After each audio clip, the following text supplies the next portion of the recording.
Hi everyone, welcome to another series with Legal Nuggets by Toby. So last week on my WhatsApp status, I shared a post on the importance of creativity when you want to choose a name for your business. And I also made recourse to previous posts on Legal Nuggets by Toby on tips on choosing a name for your business. I also stated the disadvantages of having a business before registering. Some people, they've built a customer base, they've branded, they've made complimentary cards amongst others before deciding to register their business. I also stated the importance of being creative when choosing a name for your business.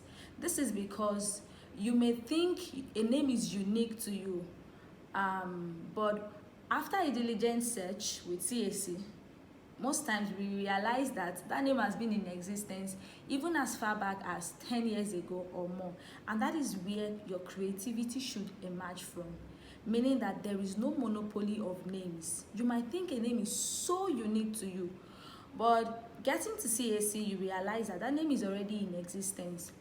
Or sometimes you even get the opportunity, or sometimes the name might be approved and then you commence the registration process. But when it's now time for you to receive certificate, CAC tells you you need to rename, or you need to choose or start all over again, meaning you need to choose a new name. And then imagine the stress. This thing has happened to several people. So that is where you need to be creative. That is where you need to start thinking far and wide when choosing a name for your business. And I promise to disclose an important tip I and my client used recently. So for instance, my client wanted to register his business. He had also been carrying on his business for a long time before deciding to register. That has its disadvantages anyways. So he finally decided to register, and then we realized that somebody else was using that name. Okay, so let me use this example. For instance, if the name is Toby Clothing and Apparels, and somebody else is using Toby Clothing and shoes, can you see that the similarity is just apparel and shoes? Just an example. So that was the same situation we found ourselves in.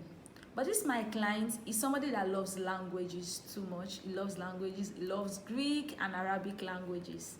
And he was like, I can't change this name. Oh. I can't change this name. He said, the lawyer's language is Latin. So why not look for the Latin word of this name and then let's try it. I said, oh, that's a very good one. And then I went online. I searched for the Latin word and I got it. And Viola, we sent it to CAC and it was approved. And in less than 3 days, the certificate was out. That's the fastest one I have received during the lockdown. During the lockdown with CAC, like 3 days. I submitted it in February 11. Certificate was out on a Saturday. That's February 13, man. I haven't done that. I still have some pending registration that have not even been approved. So what I'm just trying to draw from this is that you need to be creative when picking names. Don't think a name is just unique to you alone. Some people might have used that name as far back as 10 years or 15 years ago when you search CAC portal. So you need to be creative. That is where your passion, your interest comes in. Like this person now, he has interest in languages. That was how we were able to get the additional name. We just had to change the other name from English to Latin, and then we got it. And then the same thing happens to others. Okay, let me use another example. We can see, for those that know, as a DigiColo or ColoPay, all those things. Kolo is a Yoruba word, and then they just had to add it to just make it unique to them, and then yes, they got it right. Okay, I think recently I also heard the name Kuda. For those that know Kuda Bank, Kuda is not even an English word.